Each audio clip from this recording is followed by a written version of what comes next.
What's up guys, it's Alice. Today I'm going to be the Do You Have Spiders on Your Shelf tag created by Bookish Spider. I was also tagged by Bookish Spider, so I'll leave their Twitter or YouTube in the description. I really like this tag. I decided to do it because it sounds really cool and I wanted to do it.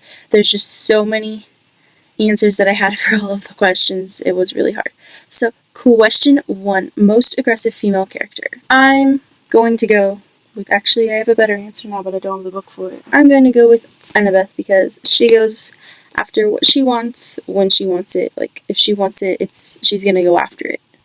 She wanted to go on the quest, she got to go on the quest. She wanted everything that she got, not everything that she got. She got what she wanted for the most part if she worked towards it. Question 2, Brown Recluse, most painful read.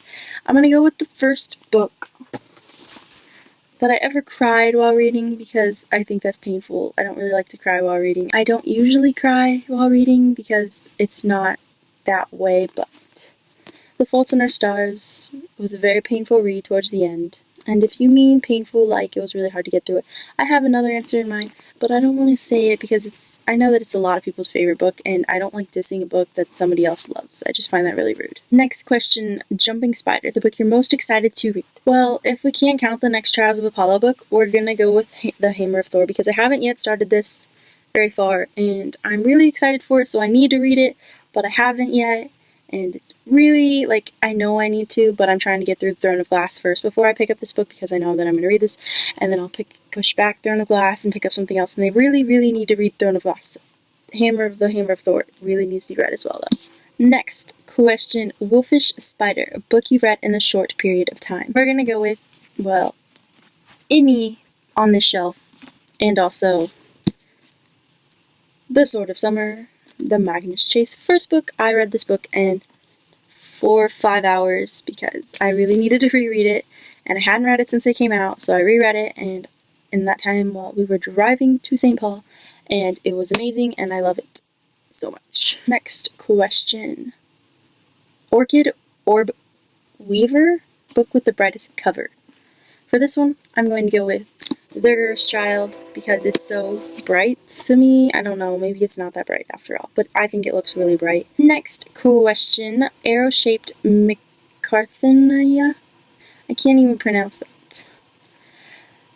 Book set on woods or forest. Now, I don't know if this means the actual book or the cover, because if it's the cover, I'm going to go with Moon Chosen by PC Cast because on the bottom, it's a really pretty forest or woods, whatever you want to call it. And this is the first book that I thought of that came to mind with that cover. So this book, because it's really pretty. It comes out on Tuesday, so I should have read this already, but I haven't because I've been pushing it off as well. Green Links, a book you bought because it had a pretty cover. Almost every book on my bookshelf over there in that area, almost every single one. But we're gonna go with Illuminate. This isn't really pretty, but it's amazing, and this is what I consider pretty. Like, pretty cool. Look at that amazingness. It's so cool. I love this cover so much. I'm so excited for Gemini. Like, overly excited for Gemini. But if it means, like, just classic pretty, I'm gonna go with Six of Crows because it's also a gorgeous cover, and I literally saw this and I'm like, I have to have it because of this cover. Spitting Spider, a book that caught your attention and kept it throughout reading it. The Program, this book, the synopsis intrigued me. I picked it up because of that, and just all the way throughout it, it was amazing and I loved it so much. I was so excited for the sequel, but I love the first one way more. The Program is an amazing book and I really love it. Black and Yellow Garden Spider, most intimidating book you own. I am going to go with 2 for this question because these are both very intimidating, and both are the reasons, well, some of the reasons why I haven't finished them yet. Lady Midnight by Cassandra Clare in this enormous book. I started it, but I'm not, it's not as hyped up. It was so hyped up when they first released it. I was so excited for it, and it just wasn't what I was expecting, so I'm going to have to sit down and read it and focus on it and nothing else because I keep getting distracted, but I know that I'll love it if I get into it more because I love all of her other works and I just need to read it.